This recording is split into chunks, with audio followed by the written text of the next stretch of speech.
Movie शुरू पहाड़ों से होती है, जहाँ एक कपल बेकी और उसका हस्बैंड डैन को देखते हैं जो पहाड़ पर चढ़ रहे हैं। इनकी अभी अभी शादी हुई थी। दोनों अपनी जिंदगी में बहुत खुश थे। इनको पहाड़ों पर चढ़ने का बहुत शौक था। ये कह लें कि इनमें एक जुनून था और यही जुनून इनको खतरनाक इलाकों में ले जाता है। यहाँ इनके साथ बेकी की दोस्त भी थी, जिसको हमेशा से खतरों से खेलने का बहुत शौक था। ये तीनों अपने लिए हर बार एक नया खतरा ढूंढते थे। अब पहाड़ पर चढ़ते हुए डैन का हाथ एक परिंदे के घोंसले पर लग जाता है। वो परिंदा जब इसके डर से उड़ता है, जिससे डैन का बैलेंस खराब हो जाता है और वो रस्सी से लटक गया था और चाहकर भी वो अब ऊपर नहीं आ सकता था। यहाँ बेकी और उसकी दोस्त उसको बचाने की पूरी कोशिश करती हैं, पर वो उसको नहीं बचा पाती और आखिरकार वो नीचे गिरकर मर जाता है। जिसके बाद हमें 1 साल बाद का सीन दिखाया जाता है। बेकी अभी भी अपने हस्बैंड की मौत के गम में थी और उसने अभी तक अपने पास डैन की अस्थियों यानी उसकी जली हुई हड्डियों को रखा हुआ था और साथ ही साथ वो अब शराबी भी बन गई थी, जिस वजह से उसकी जिंदगी पूरी तरह खराब हो रही थी। बेकी के डैड अपनी बेटी की ऐसी हालत देखकर काफी ज्यादा परेशान थे, इसीलिए बहुत टाइम के बाद वो उसकी सबसे अच्छी दोस्त को बुलाते हैं, जिसका नाम हंटर था, जो इसके और इसके हस्बैंड डैन के साथ पहाड़ों पर चढ़ाई किया करती थी। अपने हस्बैंड की मौत के बाद वो अपनी दोस्त से 1 साल बाद मिली थी। उसकी दोस्त हंटर कहती है, चलो ना हम दोबारा से कहीं चढ़ाई करते हैं, हमारा तो ये शौक था ना, तुम मेरे साथ चलो, तुम्हें अच्छा लगेगा। वो उसको एक पुराना टावर दिखाती है जो 2000 फीट लंबा था और ये टावर सहरा में था। वो कहती है, तुम मेरे साथ वहाँ जाना, जहाँ पर जाकर तुम अपने हस्बैंड की राख को ऊपर से बखेर देना, तुम्हें अच्छा लगेगा और उसकी आत्मा को भी सुकून मिलेगा। बेकी सब बातों के बारे में बहुत सोचती है और आखिरकार वो ये फैसला करती है कि वो हंटर के साथ जाएगी। ये उसके साथ एंजॉय करना चाहती थी। दोनों अब अपने सफर पर निकल जाती हैं। रास्ते में ये खूब मस्ती करती हैं और अपने फोन पर वीडियोस भी बनाती हैं, पर इसी दौरान उनकी लापरवाही की वजह से दोनों के साथ हादसा होने वाला था। एक ट्रक जो बहुत स्पीड से आ रहा था इनकी गाड़ी को मारने वाला था, लेकिन ऐन वक्त पर ये अपनी गाड़ी को रोक लेती हैं और सुकून का सांस लेती हैं कि ये बच गईं और आगे बढ़ती हैं। ये दोनों अब अपनी मंजिल तक पहुंच गई थी। जाते हुए हंटर मरी हुई एक बकरी को भी देखती है, जिसको परिंदे खा रहे थे। वो सभी परिंदों को उड़ाती है और उस बकरी की तस्वीर लेकर अपनी इंस्टाग्राम पर पोस्ट कर देती है, जिसके बाद वो टावर तक पहुंच जाती हैं। हंटर यहाँ पर वीडियो बनाती है। ये सब कुछ रिकॉर्ड कर रही थी। पहले तो इन्हें टावर की ऊंचाई देखकर बहुत डर लगता है। बेकी की हालत देखकर ऐसा लग रहा था कि वो बहुत डरी हुई है। हंटर कहती है, ओ कम ऑन यार, डरने की क्या जरूरत है, हम कर लेंगे। Let's do this. वो अपने आप को रस्सी से बांधती है और बेकी को भी। फिर ये ऊपर चढ़ना शुरू करती हैं, लेकिन बेकी ऊपर चढ़ते हुए सब महसूस कर रही थी। पुराने जंग लगे टावर और उसकी सीढ़ी की आवाज जब ये ऊपर चढ़ रही थी। बेकी को डर तो लग रहा था, पर वो ऊपर चढ़ती रहती है। काफी ज्यादा ऊपर चढ़ने पर हंटर उसको बताती है कि हम आधे टावर पर चढ़ चुके हैं, यानी कि उन्होंने 1000 फीट को पूरा कर लिया था। वो इतनी ऊंचाई पर चढ़ गई थी जितनी आईफल टावर की ऊंचाई हो। यहाँ पर हवा भी बहुत तेज चल रही थी क्योंकि ये बहुत ज्यादा ऊंचाई पर थी और इन्होंने एक सीढ़ी को भी पकड़ लिया था। हंटर कहती है, बस थोड़ा सा दूर, हम लोग जल्दी अपनी मंजिल तक पहुंच जाएंगे। पर बेकी जब नीचे देखती है कि वो इतनी ऊपर आ गई हैं, उसको डर लगने लगा था। इस बात पर हंटर सीढ़ी को हिलाकर उसके साथ मजाक भी करती है, जिससे वो बहुत डर जाती है। मगर अब आहिस्ता आहिस्ता इतने ऊंचे टावर पर ये दोनों चढ़ गई थी, लेकिन इसी दौरान इस टावर की सीढ़ी का एक पेंच निकल जाता है जो इन्हें नहीं पता चलता। ये तो अपनी खुशी मनाने में लगी हुई थी। हंटर अपना ड्रोन कैमरा निकालती है और सब कुछ रिकॉर्ड करती है। बेकी भी अपने दोस्त के साथ खुश थी, पर हंटर यहाँ पर नहीं रुकती। वो टावर से लटक जाती है और बेकी से कहती है कि मेरी तस्वीर बनाओ, और साथ ही साथ वो बेकी को भी ऐसा करने का कहती है। उसे डर तो लग रहा था, पर अपने डर पर काबू पाते हुए वो हंटर की बात मान लेती है और लटक जाती है और लटक कर वो भी तस्वीर बनाती है, जिसके बाद हंटर उसको गले लगा लेती है। यहाँ पर बेकी अपने हस्बैंड की राख को हवा में उड़ा देती है। अब इसको कुछ सुकून मिला था और दोनों उसके बारे में याद करने लगती हैं। जब सब कुछ खत्म हो गया था, ये वापस जाने का फैसला करती हैं। ये अपना सारा सामान पैक करती हैं। बेकी जैसे ही अपना बैग लेकर नीचे उतरती है, पुराने टावर की जंग लगी सीढ़ी टूट गई थी। बेकी लटक जाती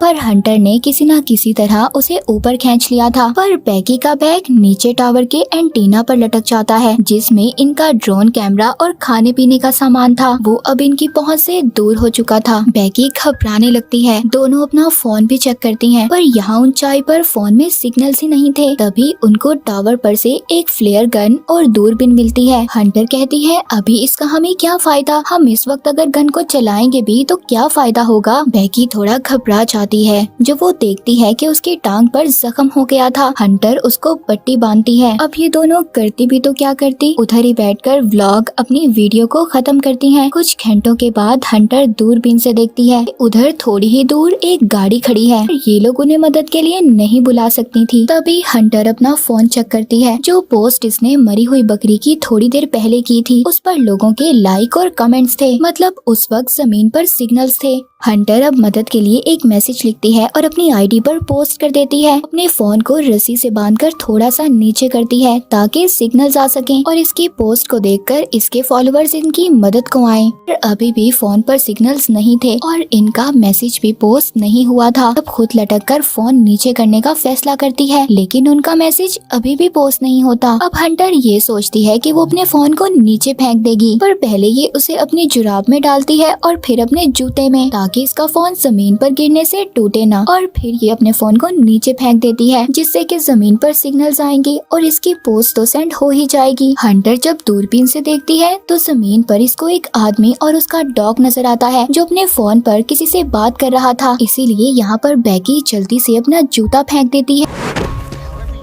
ताकि वो आदमी कुछ नोटिस करे, मगर वो कुछ नहीं करता और चला जाता है। लेकिन बैगी यहाँ पर गन चलाने लगती है। हंटर उसको रोक देती है और कहती है, सूरज डूबने का इंतजार तो करो, हमें कोई ना कोई तो बचाने आएगा। रात हो गई थी। बैगी अपना वक्त गुजारने के लिए अपनी पुरानी वीडियोस देखती है, जिसमें वो अजीब बात नोटिस करती है कि हंटर उसको और उसके हस्बैंड को अजीब नजरों से देख रही थी। लेकिन तभी हंटर उसको फ्लेयर गन चलाने का बोलती है और साथ ही वो अपने फोन की लाइट को जलाकर इधर उधर करने लगती है। तभी उन्हें दो आदमी देख लेते हैं, पर वो उनकी मदद नहीं करते कि ना ही वो उन्हें साफ नजर आ रही थी। जाहिर सी बात है वो इतनी ऊंचाई पर जो थी। उल्टा वो आदमी उनकी गाड़ी चुरा कर भाग जाते हैं। अब यहाँ पर रात को ये सोने की कोशिश करती हैं। हंटर नीचे गिरने वाली थी, पर बैगी उसको बचा लेती है। तभी वो उसकी टांग पर बना हुआ एक टैटू देखती है, जिस पर 143 लिखा हुआ था। और यहाँ पर बैगी को याद आता है वो जब भी अपने हस्बैंड डैन को आई लव यू बोलती थी, वो जवाब में उसको 143 बोलता था। यहाँ पर बैगी को ये बात पता चल गई थी कि उसके हस्बैंड और उसके दोस्त का आपस में रिश्ता था, और अब हंटर के पास भी कोई और दूसरा रास्ता नहीं था। वो बैगी को अपने और उसके हस्बैंड के बारे में सब कुछ बता देती है। बैगी ये सब सुनकर अजीब सी सोच में थी। हंटर उससे माफी मांगती है, लेकिन इसी दौरान बैगी अपने बैग को देख रही थी, जिसमें उसका ड्रोन और पानी भी था। हंटर कहती है, मैं जाऊंगी उधर तक तुम्हारे बैग को लेने के लिए। अब वो टावर के चारों साइड पर एक हुक डालती है और रस्सी से खुद को बांधकर लटक कर बैग लेने जाती है, पर अभी भी वो बैग तक नहीं पहुंच पाई थी। अब हंटर क्योंकि शुरू से ही न डर थी, इसीलिए वो रस्सी को छोड़कर एंटीना के ऊपर कूद जाती है और बैग ले लेती है। हालांकि अब रस्सी उससे दूर थी, लेकिन वो बैग से सेल्फी स्टिक को निकालकर उसकी मदद से बैग को रस्सी बांध देती है। अब वो एक खुद लंबी छलांग लगाती है, जिससे वो रस्सी को पकड़ लेती है। आहिस्ता आहिस्ता उसे पकड़कर वापस ऊपर चढ़ती है, मगर एकदम रस्सी उसे छूट जाती है और वो नीचे गिर जाती है। बैगी ये देखकर रोने लगी थी, पर जब वो थोड़ा सा नीचे की तरफ देखती है तो हंटर लटकी हुई थी। मतलब वो अभी भी जिंदा थी, मगर अब उसके हाथ जख्मी हो गए थे। वो अब खुद से ऊपर नहीं आ सकती थी। बैगी अपनी पूरी ताकत लगाती है उसको ऊपर खींचने में। आखिरकार उसने अपनी दोस्त को बचा लिया था। वो बैग से पानी निकाल कर पीती है, जिसके बाद वो एक नोट लिखती है और उसको ड्रोन पर लगाकर उड़ा देती है। मगर बदकिस्मती से जैसे ही वो थोड़ा सा आगे जाता है, उसकी बैटरी खत्म हो गई थी, जिस वजह से इन्हें उसको वापस बुलाना पड़ता है। अब रात हो गई थी। बैगी रात को देखती है कि उसकी दोस्त हंटर नीचे गिरकर मर चुकी है और उसकी लाश को परिंदे नोच नोच कर खा रहे हैं। पर जैसे ही वो जागती है, उसको पता चलता है ये तो सिर्फ उसका एक ख्वाब था। टावर के ऊपर चलती हुई लाइट को देखती है, तभी इसको आइडिया आता है कि वो ऊपर जाकर ड्रोन की बैटरी को चार्ज करेगी। अगली सुबह ये ऐसा ही करती हैं। बेकी ऊपर जाकर ड्रोन को चार्ज करती है और उस वक्त तक लटकी रहती है जब तक ड्रोन चार्ज न हो जाए, जिसके बाद ये नीचे आती है। अब ये एक पेपर पर नोट लिखती हैं